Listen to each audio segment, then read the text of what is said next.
ADR की report Anil Verma जी आप लेकर आते हैं हर साल। कोई दबाव दिखता है इस एडीआर की रिपोर्ट का पॉलिटिकल मशीनरी पर, हमारे नेताओं पर, सरकारें चलाने वाली इस पूरी मशीनरी पर?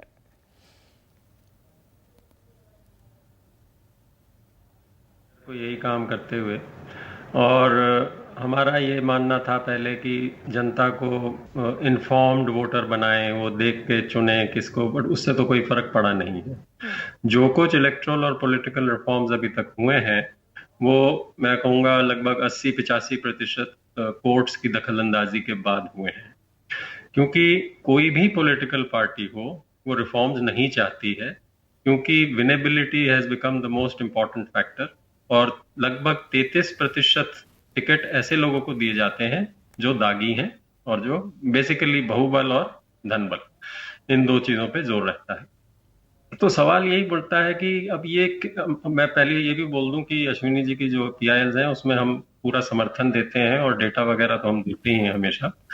तो हमारा मानना ये है कि जब तक पॉलिटिकल सिस्टम, ये संस्था नहीं बदलेगा तब तक कोई और रिफॉर्म, हम judicial reforms, administrative reforms, police reforms बात करते रहे हैं और हम देख रहे हैं कि धीरे धीरे बाकी सारी इंस्टीट्यूशन किस तरह से गड्ढे में जा रही हैं।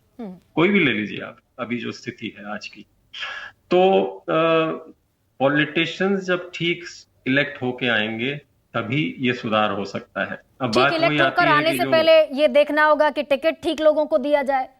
इलेक्शन तो बाद की चीज है। मैं उसी बात पे आ रहा हूँ मैं। हाँ जी, हाँ। तो किसी एक रिपोर्ट में कहा गया था कि law breakers can't be law makers, but ये विडंबना ये है हमारी कि लॉ ब्रेकर्स ही लॉ मेकर्स बने हुए हैं हमारे। तो ऐसी स्थिति में अब आप ये जितने जघन्य अपराध वाले हैं, और वो आप देख लीजिए कैसे कैसे पोस्ट पे बैठे हुए हैं, मिनिस्टर्स बने हुए हैं, वो अश्विनी जी ने बता भी दिया काफी। तो how do you expect things to improve? अब बात यह है कि Supreme Court can only go to a particular extent और उसके बाद वो रुक जाते हैं, क्योंकि वो फिर गवर्नमेंट फटकार लगाती है कि भाई you are now over reaching and you know doing more than what you are supposed to do. तो प्रॉब्लम यही है। अब जैसे एडीआर जब शुरू भी हुआ था, जिसके बाद ये एफिडेविट्स वगैरह भरने का कानून बना था, वो भी इसी उस पे चला था। और उस टाइम अटल बिहारी वाजपेयी जी की सरकार और अब्दुल कलाम जी प्रेसिडेंट थे, तब भी यही हुआ था। सारी पार्टीज, 22 पार्टियां एकजुट होकर एडीआर के उसके खिलाफ गई थी, फिर सुप्रीम कोर्ट में गई, सुप्रीम कोर्ट को फिर चैलेंज किया गया सारी पॉलिटिकल पार्टीज ने, फिर सरकार ने ऑर्डिनेंस निकाला। ऑर्डिनेंस पहली बारी अब्दुल कलाम जी ने साइन करने से मना किया, दूसरी बारी फिर भेजा गया, फिर साइन कर दिया।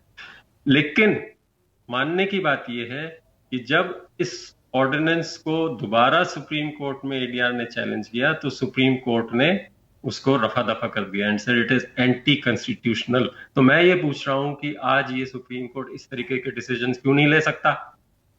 इलेक्टोरल बॉन्ड्स का केस ले लो, इलेक्शन कमीशन का केस ले लो, सब चीजों में रफा दफा कर दिया जाता है। अभी जो लेटेस्ट बोला कि ये एडीआर ने जो किया ये बकवास है, इस तरीके से मतलब तथ्यों के साथ आप सब चीजें वहां पे प्रस्तुत की गई हैं। यानी कि एक दूसरे की टेरिटरी में घुसने को लेकर भी बड़ा विवाद होता है।